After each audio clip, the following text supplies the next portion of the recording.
దేవుని నామానికి స్తోత్రం కలుగును. కీర్తనలు 137వ బబులోను నగరి వద్ద కూర్చుని ఉన్నప్పుడు మనం సియోనును జ్ఞాపకం చేసుకుని ఏడ్చి వాటి మధ్యనున్న నిరవధి చెట్లకు మన సితారాలు అత్యకమలను చెరకున్న వారు కీర్తన పాడులేదు.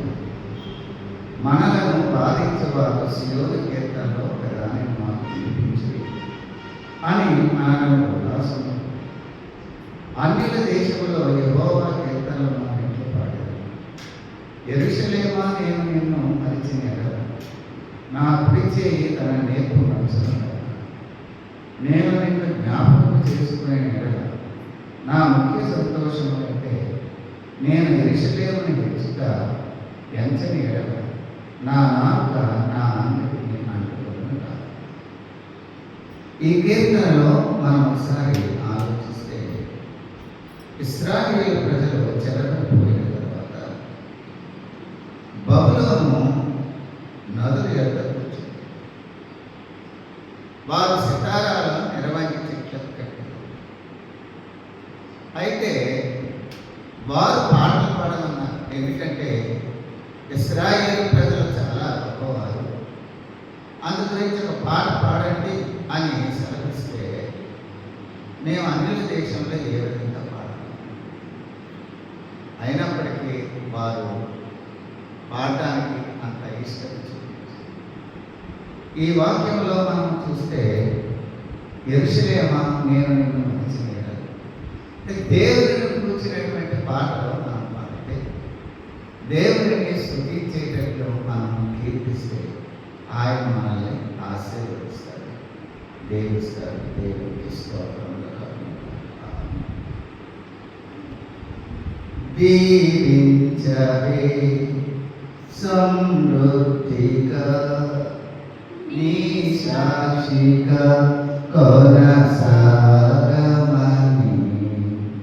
ప్రేమించవే నన్ను ప్రాణంగా, నీ కోసమే నన్ను బ్రతుకమని. దారులలో ఎడారులలో సెలయేరువై ప్రవహించుమయా, చీకటిలో కారు చీకటిలో అగ్నిస్తంభమై నన్ను నడుపుమయా. దీవించవే సమృద్ధిగా నీ సాక్షిగా కొనసాగమని.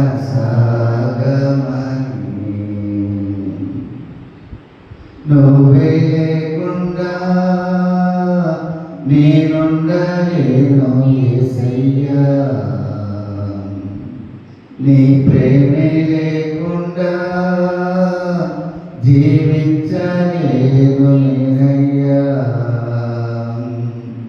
నా ఒంటరి పయనములో నా జంటగా నిలిచావే, నే నడిచే దారుల్లో నా తోడై ఉన్నావే. ఊహలలో నా ఊసులలో నా ధ్యాస పైనావే. శోధతలో పరిశోధతలో నేను పోలినన్ని సాగమని.